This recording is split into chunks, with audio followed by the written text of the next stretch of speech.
I don't have a sponsor. No jingles, no 15% off with the code CALM. Just me and the hope that this podcast brings you something real. So if calm it down means something real to you, if it has helped even a little, consider joining Calm It Down Deeper. You get daily affirmations every weekday. You get early episodes. You get some guided meditations. And yes, the recipe that my wife has made for chocolate chip cookies. Just ask. Head over to Calm It Down Deeper and look for the word, head over to Calm It Down Podcast, look for the word deeper. Let's have some fun. Why do you still think about people who hurt you? You're standing in line at the grocery store, right? Normal, waiting for your coffee to brew, sitting at a red light, and out of nowhere, they show up, right? Not physically, right? That's kind of cringe. But in your mind, as clear as if they were standing right in front of you. The person who lied to you, who left without any explanation, who made you feel small. And the thought lands like a punch that you just didn't see coming. Why am I still thinking about them? It's been months. It's been years. I should be over this by now. Here they are. Again. I'm Chad Lawson, and let's calm it down in 3, 2, 1. Well, here's really what's happening. Your brain is desperate for a complete narrative. Just hear me out. Beginning, middle, end. But the story with this person, it actually doesn't have an ending, right? Maybe they never apologized. Maybe they never got to say what you needed for them to say. Maybe they just vanished and left you holding 1,000 questions with no answers. It happens. To your mind, it keeps returning, not because you're weak, not because you haven't healed, but because the file is still open, right? The brain is trying to solve this equation that doesn't have a solution. And until it accepts that, it's going to circle back, searching for the ending that actually just never came. And then there's another reason they keep showing up. Your mind is trying to keep you safe. It's replaying the hurt like a warning system. Remember this. Don't let it happen again. Stay alert. And that makes sense, right? I mean, pain is a teacher, that the brain, oh my gosh, it learns from it. But with that comes a problem. I mean, like what started as protection has now become punishment. Because instead of learning the lesson and moving forward, you're stuck in this loop, right? Reliving the moment, rehearsing what you should have said, or imagining confrontations that will actually never happen. And the alarm keeps ringing, even though the danger is like way gone, right? And then the shame. Why can't I let this go? Everyone else has already moved on. Why am I still here, right? That shame, you start to think that there's something wrong with you. There's not, just so you know. That if you were stronger, if you were smarter, if you were more evolved, you wouldn't still be thinking about them. That's actually not how trauma works. It's not how betrayal works. The depth of your memory doesn't measure your weakness. It measures the depth of the wound. So when that person's face appears in your mind, what is actually happening, right? It's not an ambush. It's not a sign that you're stuck. It's a signal. Simple as that. It's a signal. Something in you still needs attention. Maybe it's the part of you that never got to defend yourself. Maybe it's the part that's still angry, right? Maybe It's the part that's grieving who you were before they hurt you. The memory isn't showing up to torture you. It's not.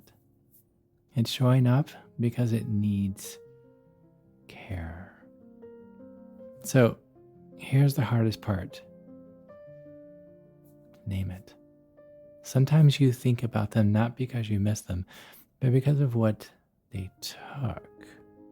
Your trust, your ease, your ability to believe in people and what they say meant something. Before that, right? You didn't second guess. You didn't second guess every word. You didn't brace for betrayal. You didn't carry this weight, all of that before. And now you do. So when you think about them, you're not just remembering what they did. You're actually mourning who you were before it happened. And that's a lot to go through. So the next time that person appears in your mind, I want you to try this, okay? Don't fight it. I know, hear me out. Don't shame yourself for it. Just notice. Oh, there they are again, right? Take a breath. Pause. Place your hand on your heart and just say, this memory is here, but it doesn't own me. Yes, I survived them. I'm still here. This memory is here, but it does not own me. I survived them. I'm still here. You're not trying to erase the thought. You're reminding yourself that you are more than what happened to you. You are. We think we need closure. We think if we could just have that conversation, say that one thing, hear them admit what they did, then we would be free. But closure is a myth. Because most of the time, the people that hurt us, they aren't capable of giving us what we need. You realize that? They won't apologize. They won't take accountability. They won't suddenly see what they couldn't see before. And waiting for them to close the loop, it keeps you tethered to them.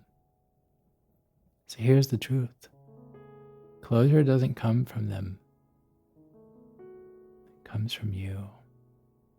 From deciding that you don't need their acknowledgement. Right? You know what was real. Or from choosing to write your own ending to a story that they left unfinished. You don't need that. I want you to think of a person who keeps showing up in your mind. And I want you to say out loud, or silently, if it's awkward, what you wish you could say to them. Not to send, not to imagine their response, just to speak it. To let it exist in the air. Maybe you hurt me and I deserved better. Or I just can't forgive you yet. I don't have to. Or I'm not waiting for you anymore. I'm moving forward without your permission. Say what is true. All of it. Every bit of it. And then notice how your body feels.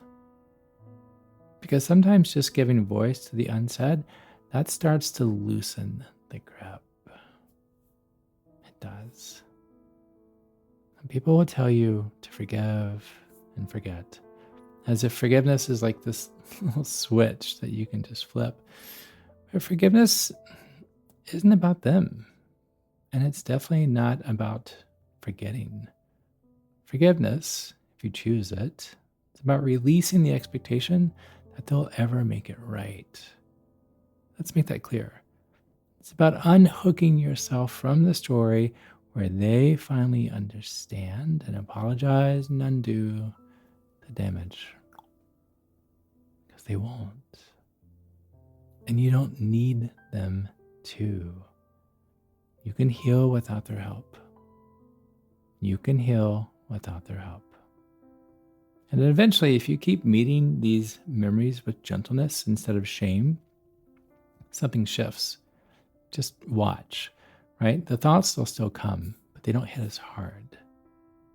And you notice them, and they pass through kind of faster. Not because you have forgotten, but because you've integrated. You've taken the lesson, you've honored the pain, you've made room for both the hurt and the healing.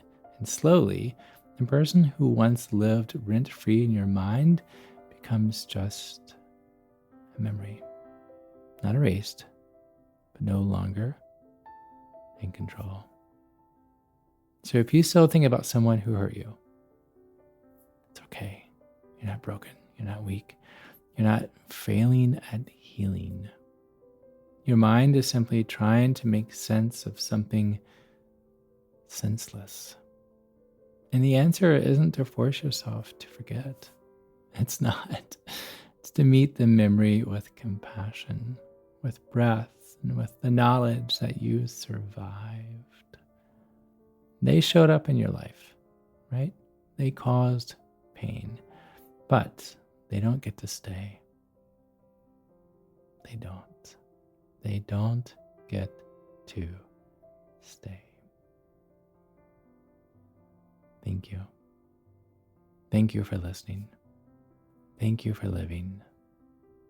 And until next time, be kind to your mind and join me again as we calm it down. To find more episodes of Calm It Down, see where I may be appearing in your area, or just simply want to know where to send me some chocolate chip cookies, visit gentleness.com. This podcast was written and produced by yours truly, Chad Lawson, composer, pianist, and nationally recognized sweet tooth. The views, expressions, and techniques in this episode are of my personal opinion and not intended, nor should they, serve as a substitute for medical advice or diagnosis rendered to you by your individual doctor or other healthcare provider. Only a licensed physician should evaluate your situation, provide a diagnosis, or render other medical advice to you, and you should only act upon the advice of this physician. Now, I'm an extreme empath by nature, but my profession is that of a composer and pianist, not a licensed therapist or physician. I hear from thousands of listeners how my music has helped them through various stages of emotional needs, and I simply want to offer this in future podcast episodes to aid those needs. So to find a list of licensed professionals in your area, please visit calmitdownpodcast.com. And if you've enjoyed today's episode, please leave a review, or better yet, share it with a friend. While it takes less than 60 seconds to do, its impact will last for years to come, as every little bit helps in growing the awareness and the importance of mental and emotional health. Thank you for listening. Thank you for living. And until next time, be kind to your mind and join me again as we calm it down.